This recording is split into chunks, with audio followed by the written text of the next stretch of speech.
Learning to express guidance. Guidance is an expression, and it doesn't come to our point of attention because that's the illusion. It comes from the heart.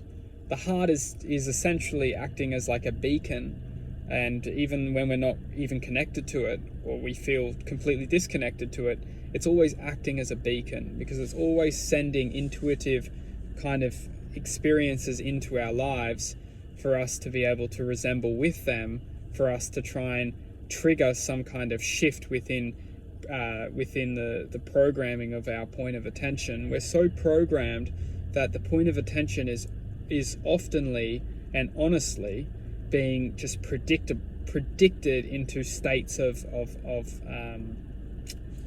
expression. We're expressing a prediction, and it's not even our true nature probably 99% of the time, and it's the 1% of the time where we're given the choice to manifest into the higher realms of existence. And all it takes is that 1% to be able to experience and to be able to then set intentions or set a connection, a hooker connection, that then we can start to manifest and bring ourselves out of lower realms of existence. Now, lower realms of existence aren't negative realms of existence. They're just essentially predictable programming from our minds. That when the mind's programming our point of attention or programming our existence, we're only contrasts of our true self. It's almost like the true self is being isolated, and then it's not getting its true ability to break out and to manifest into infinite possibilities.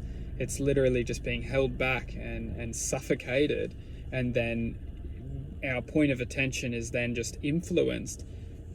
Because if you can imagine the true self as being a infinite life force or infinite, the true self is just infinite. It's an expression of existence, and we don't know, but it just is. And there's no need to question, because the questions that we're asking are only the minds trying to confuse us that we don't know. The answer is that we already have all the answers, yet the mind is always just out there to distract us and to take from our moment and to inflict it with doubt, fear, stress, worry, hatred. But to just come back into this present moment is to just not chase anything, to not go after, we already have all the answers in our heart. So the only thing we need to do is trying to connect to our heart.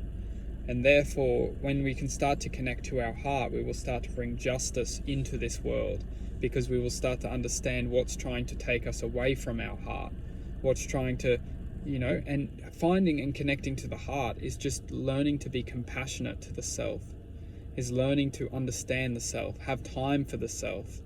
The expression of life itself is to continuum. It doesn't just exist in this life, although we like to attach ourselves to the belief that this is the one life we'll have, but this is just a present moment, and everything is an illusion.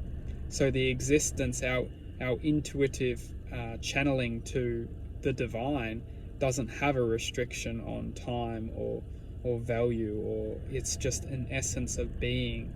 And whether we are in this point of time right now channeling to our surroundings, when the surroundings close, or when we leave this world, we just don't know where we will end up.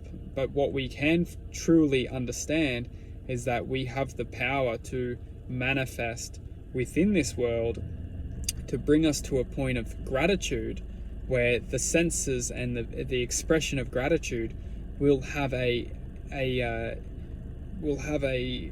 charge that it will be expressed in the essence of the divine. And where we do go from there is not up to us. Maybe we have come here to serve a purpose, and that is why channeling to our hearts is just linking the servitude that we have brought to this world and reconnecting to it. It's very, very powerful.